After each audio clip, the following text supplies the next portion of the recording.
The sun strikes the western cliffs of Thebes with merciless precision, bleaching bone-white ridges into blinding reflections.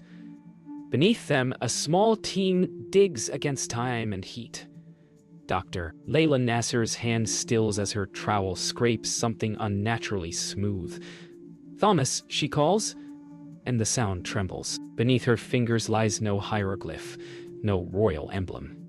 Only a spiral carved into pale limestone, so mathematically precise that light bends in its grooves. Dr. Thomas Avery joins her, breath heavy in the dry air, eyes narrowing in disbelief. Omar Fathi and the workers circle closer, murmuring softly. Professor Karim El Said watches from the ridge, unmoved. Layla feels a pulse beneath her palm, faint as a heartbeat through stone. And in that instant, she knows this slab isn't a tomb entrance. It is a seal. And someone, or something, intended it to remain buried. Night drapes the valley in cold silence. The floodlights buzz softly, casting pale halos across shifting dunes. Layla stands beside the sealed slab, unable to sleep. She feels the vibration of something ancient beneath the sand, as if the earth remembers the sound of a voice long forbidden. Thomas joins her, a cigarette ember glowing between his fingers. "It's beautiful," he murmurs, "and wrong." The spiral reflects their light like a mirror of time, unbroken, eternal. Somewhere beyond the cliffs, a jackal cries, echoing down the valley like a warning carved in sound. At dawn, the team gathers. Karim's tone is absolute. The slab will be lifted by noon. Yet as the crane grinds into motion, the spiral pattern begins to shimmer. Layla's pulse quickens. Her mind screams for a reason, but instinct whispers of danger. The stone shifts, slow, deliberate, resisting, as though it knows it is being opened. When the final wedge gives way, a sigh of cold air escapes from below, chilling the sweat on every face. No one speaks. The air smells not of decay, but of rain, impossibly fresh. "This tomb," Thomas mutters, "is breathing." They descend by torchlight, the air thick and strangely cool. The walls are smooth, undecorated, unnatural for any royal burial. Layla traces faint etchings near the base of the corridor, symbols unlike any script she knows. Thomas studies them, brow furrowed. "Proto-dynastic?" he whispers, uncertain. But Karim says nothing. His gaze lingers on a single emblem, a spiral within an eye. Beneath it, an inscription glows faintly, as if the pigment remembers its maker. The silence grows oppressive.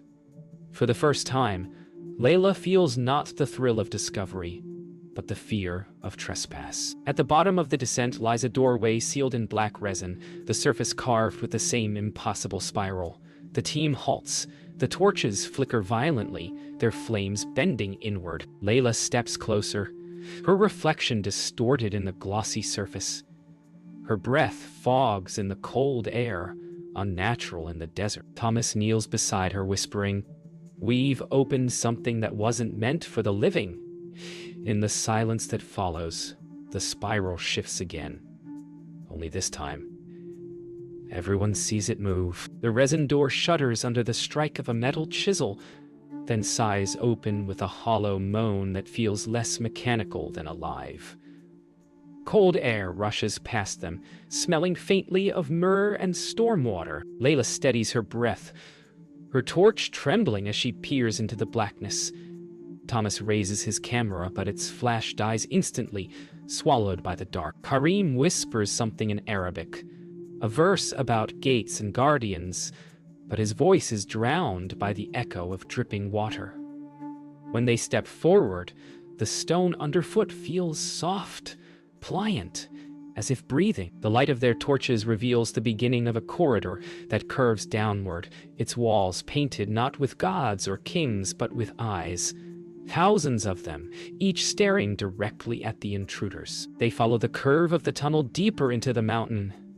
The air thickens, torches sputtering against unseen drafts. The eyes on the walls begin to change, blurring into shapes that resemble constellations, spirals merging into celestial maps. Thomas mutters, "They understood the stars before we did."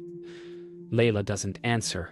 Her gaze is fixed ahead on a faint blue light, seeping through a crack in the stone. The ground vibrates gently, like the heartbeat of the mountain itself. Kareem's voice trembles for the first time. "This isn't a tomb," he says.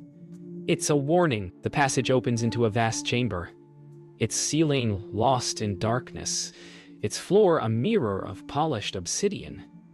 The reflection of their torches moves like liquid fire across its surface. In the center stands a sarcophagus of translucent quartz, bound with gold wire, unmarked by any royal name.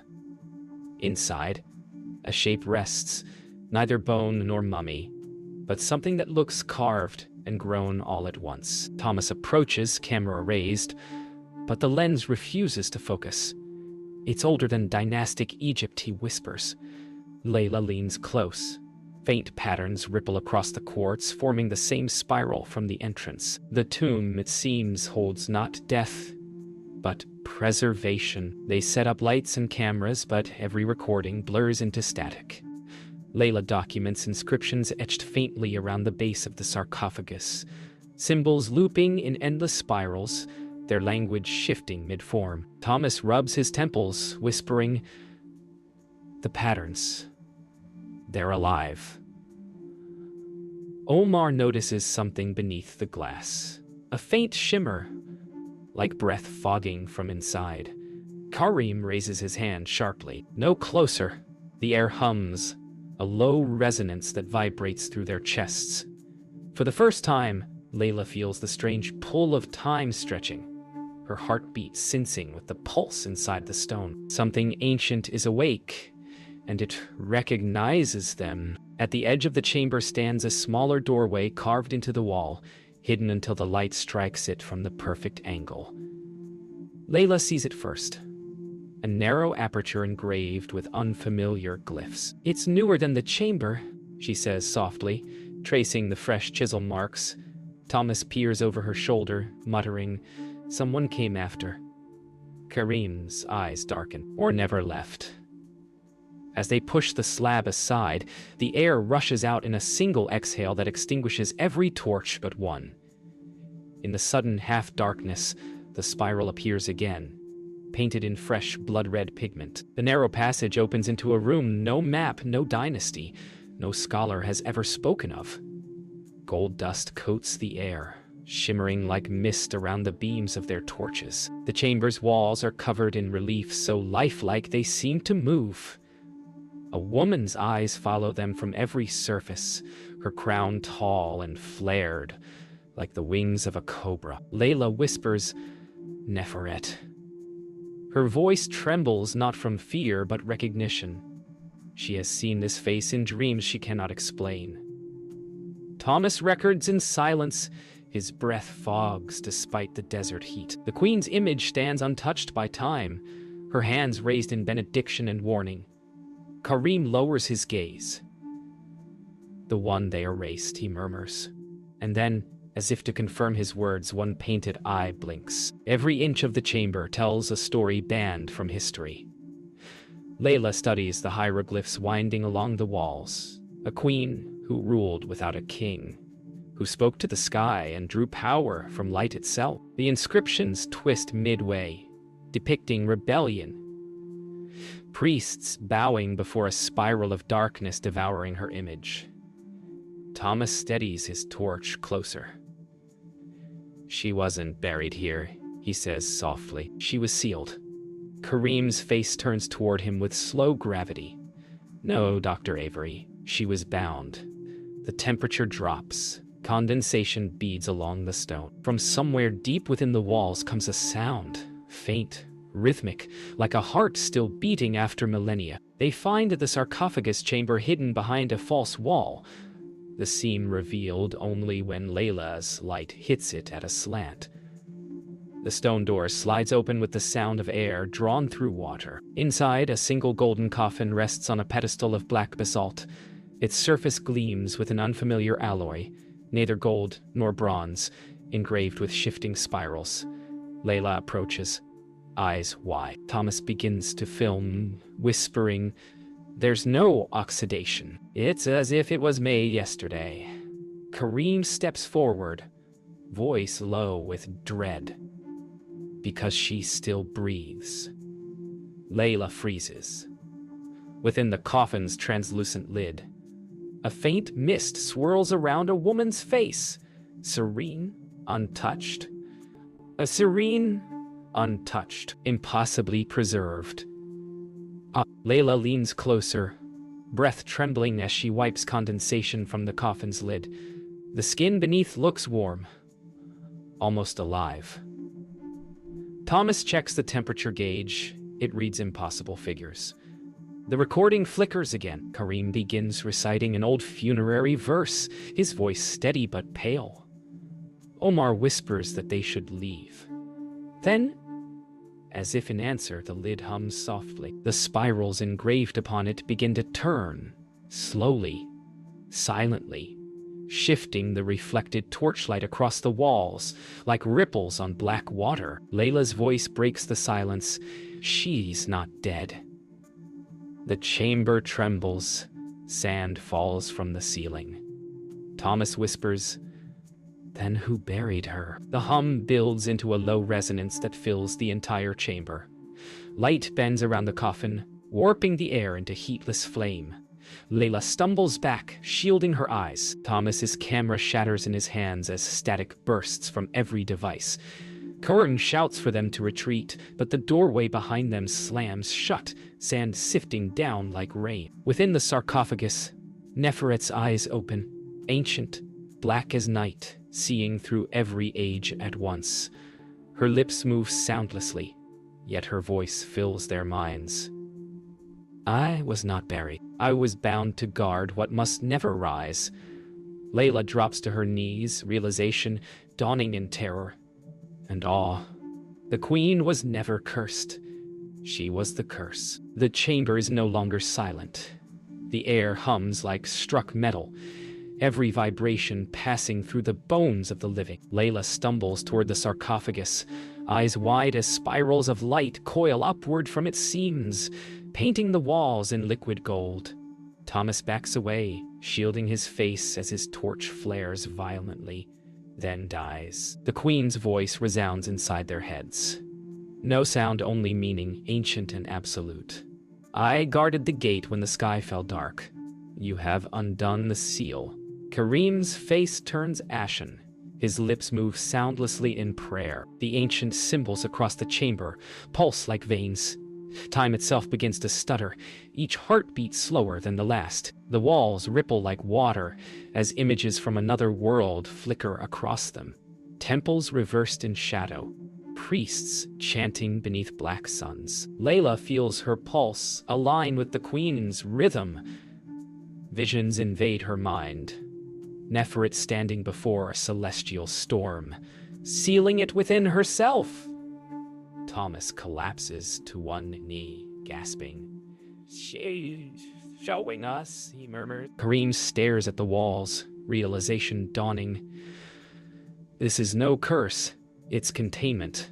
But the light grows harsh, the air metallic. The queen's spirit strains against the boundary of the tomb, and with every breath, the ancient seal weakens. Light collapses inward, leaving only darkness shot through with thin veins of red. The queen's figure flickers like fire, her gaze fixed on Layla. "You share my blood," the voice says, not in words, but in recognition. Layla trembles, her hand reaching involuntarily toward the floating form. Thomas stares at her in disbelief. "Layla, what is she saying?" But she cannot answer. In her mind, the images race. A lineage hidden through time, a covenant passed from queen to scholar. The queen's form begins to disintegrate into smoke and light, swirling toward Layla's chest. Kareem shouts, "She's choosing a vessel." The torches flare back to life, but their flames burn blue when the light fades. Layla stands alone in the center, breathing shallowly. The air has gone still, but her pupils glow faintly gold. Thomas approaches her carefully, whispering, "Layla?" Her reply is not her own voice. It is layered, resonant, eternal. The spiral must remain closed.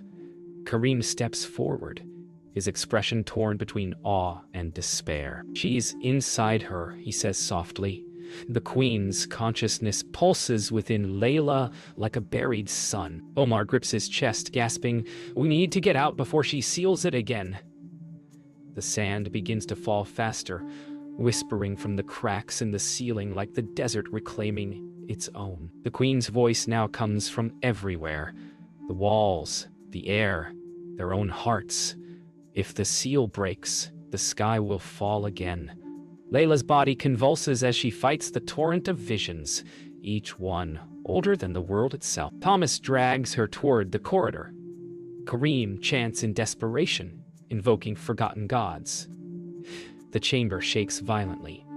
As they reach the threshold, Layla turns once more toward the sarcophagus, her eyes blazing gold. "It isn't just a tomb," she whispers. "It's the lock of time." Then the spiral flares across every surface, filling the valley with blinding light. The world folds in on itself, and everything goes silent. When the light fades, silence descends like ash. The tomb has changed. The once smooth corridors ripple with carvings that weren't there before. Glyphs written in motion, alive with shifting glow. Layla lies on the stone floor, gasping, eyes dimmed from gold to amber. Thomas kneels beside her, whispering her name. "Layla, wake up!" Her lips part, and the voice that emerges carries two tones, hers and the queen's, braided together like history itself. "We are not where we were."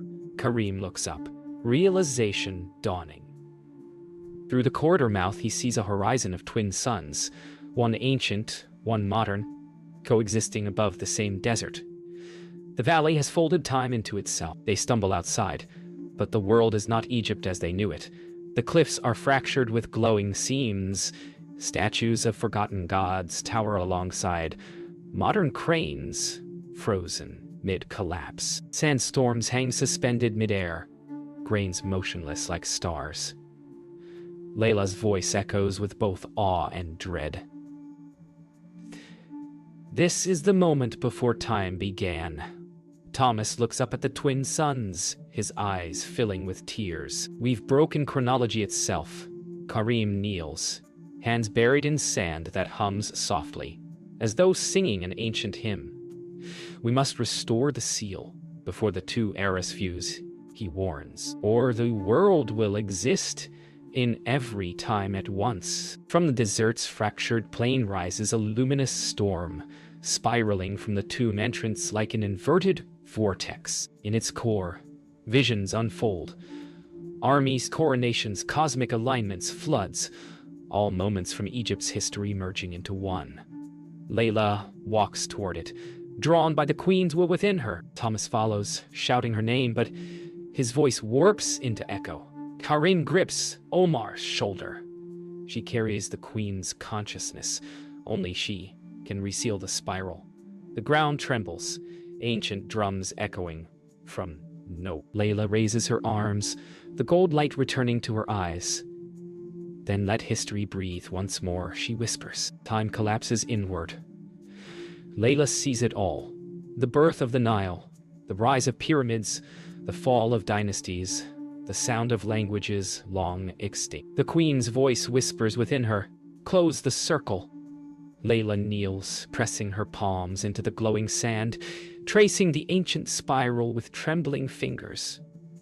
The vortex slows. Thomas reaches her side, gripping her shoulders.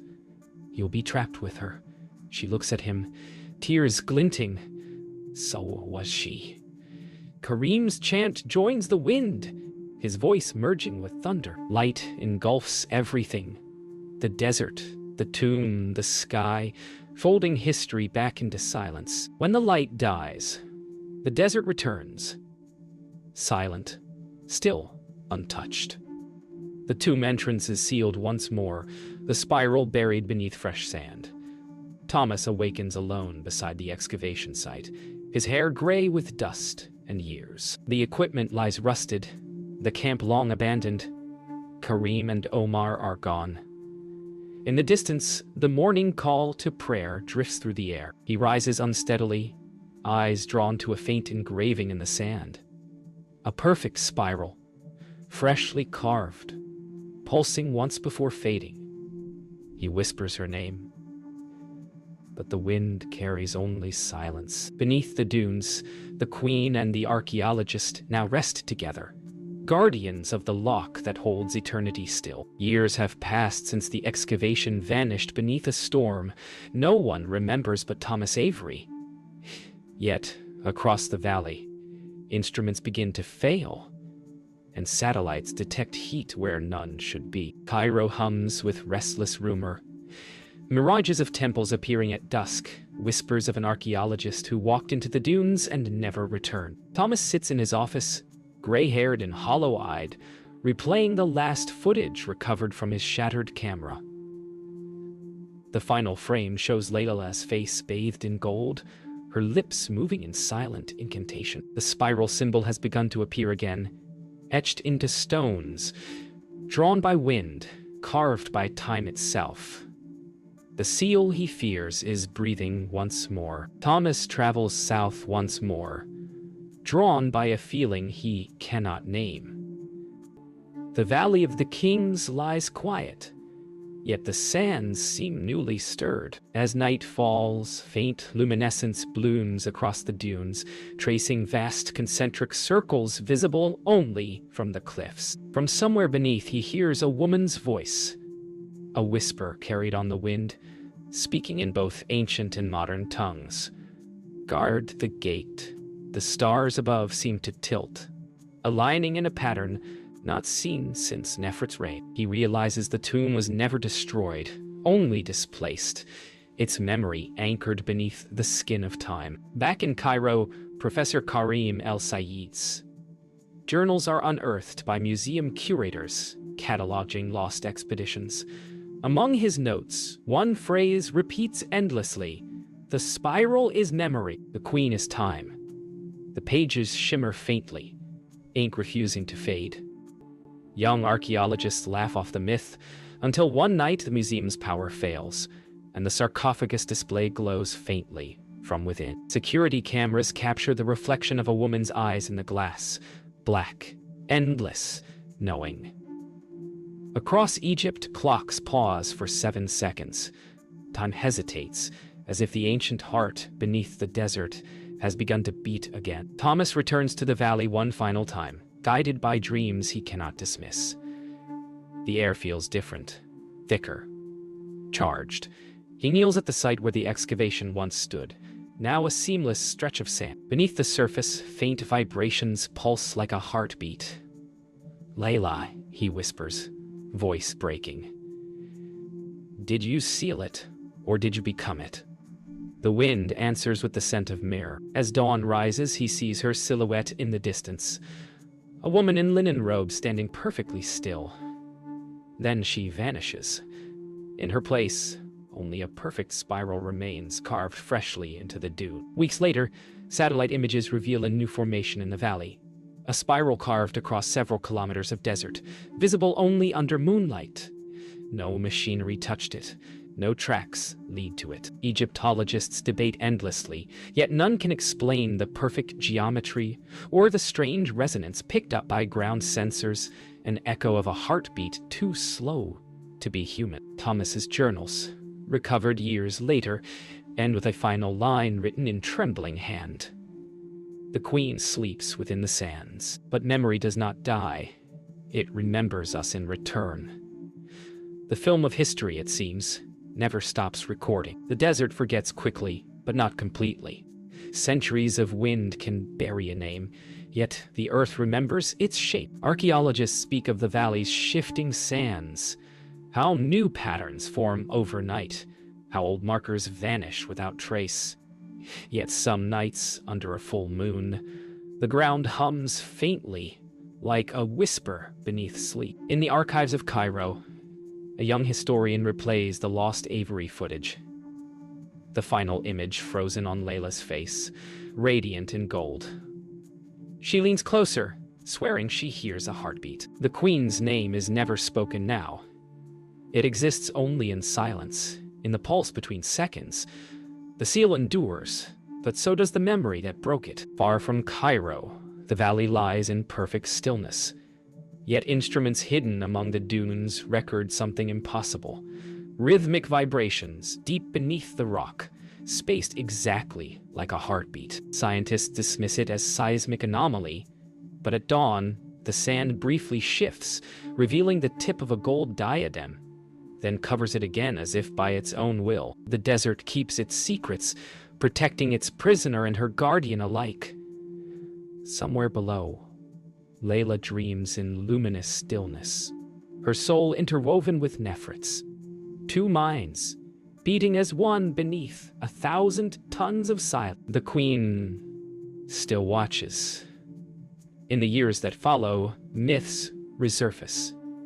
Bedouins speak of two women walking the desert at night, leaving spirals in the sand where they pass. Tourists report strange lights at the cliffs of Thebes, whispering sounds like breath beneath stone. In university halls, scholars reopen debates on the Avery anomaly, dismissing supernatural claims, but failing to explain missing time logs. A documentary crew plays recovered audio from the dig, the faint voice of a woman saying, "The seal must remain."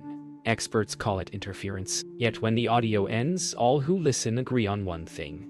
For 7 seconds afterward, their hearts stop. Somewhere deep below, where no light can reach, a chamber hums again. The spiral glows faintly in the blackness, pulsing like a distant star. The sarcophagus stands empty, yet the air vibrates with quiet energy. In the reflected gold, faint silhouettes appear. Layla and Neferet, indistinguishable now, watching the surface world through layers of time. Above them, shifting dunes form a pattern that echoes their spiral, self-healing, self-concealing. The curse was never destruction. It was preservation. The valley, the queen, the archaeologist, all one continuum, guarding the boundary where history ends and memory begins. At sunset, the valley falls into shadow once more. The wind moves across the dunes, reshaping eternity with every grain. The spiral fades, then reforms. The story becomes legend, then silence. In the final image, the horizon burns gold as the camera drifts skyward, leaving the valley behind, a scar of light across the desert. The narrator's voice fades into the wind. Some discoveries rewrite history. Others remind us that history is still alive. Beneath the endless sand, something ancient breathes softly, waiting. The seal holds, for now,